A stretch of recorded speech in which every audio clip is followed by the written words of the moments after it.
What's going on? It's your boy Nick here, and today we're going to be discussing how to build muscle.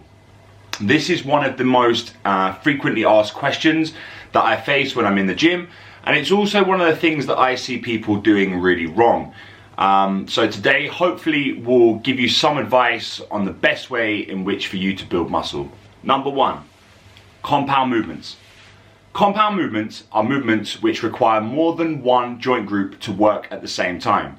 So if we look at the squat is a compound movement because it uses the ankle, the knee and the hip. These exercises are of paramount importance when it comes to your workout. So you should be doing these first, second and third way before you do any isolation work. An isolation is a movement which requires only one joint. So for example, the bicep curl or the tricep rope down. In my opinion, and this might differ from other people, I believe that there's like 5 really important compound movements that you can do and base your workouts around, which will help you to build a really good physique.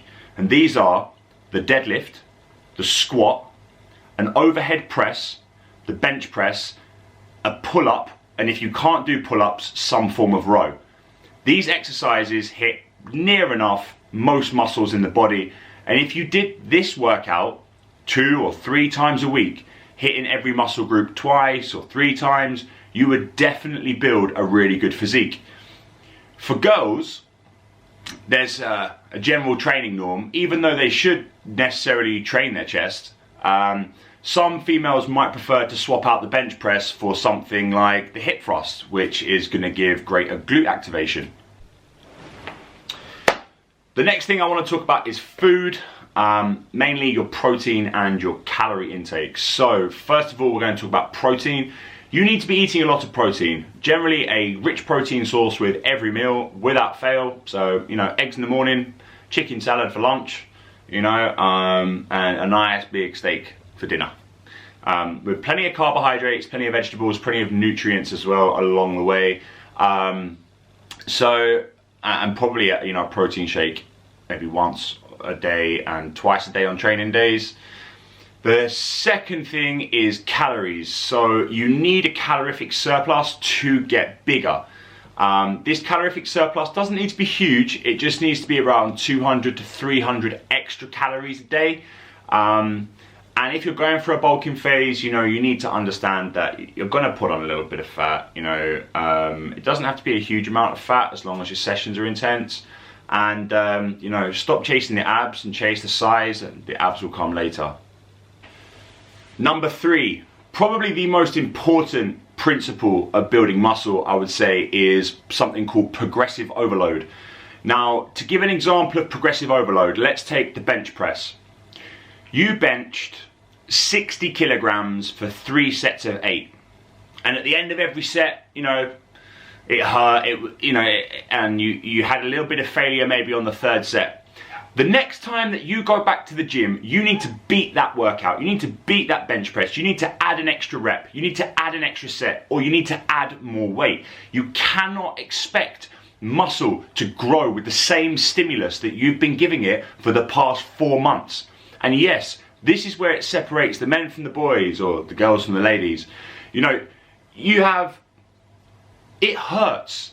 It hurts. Physically, it is agony to push out that one more rep, that one more set. It is going to be uncomfortable. It is not a comfort zone. You do not want to be in your comfort zone when it comes to building muscle. This is so important.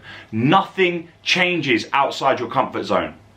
If you want to always just come into the gym and lift within yourself and not really suffer, then yeah, you're always going to stay the same.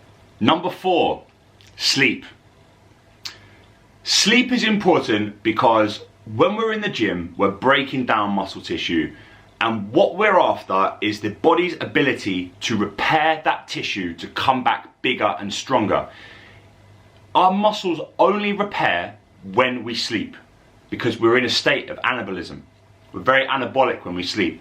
When we sleep, we're in a deep sleep, growth hormone is released, and essentially muscles repair and come back bigger and stronger. So if you're on 5, 4, 6 hours sleep a night, it's not enough.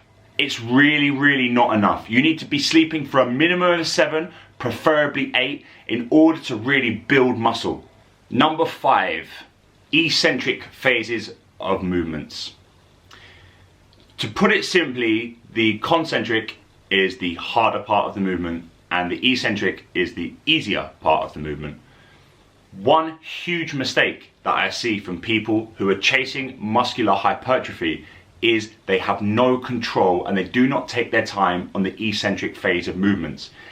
Eccentrics within movements are actually shown, and studies have proved that they trigger muscular hypertrophy more than the concentric.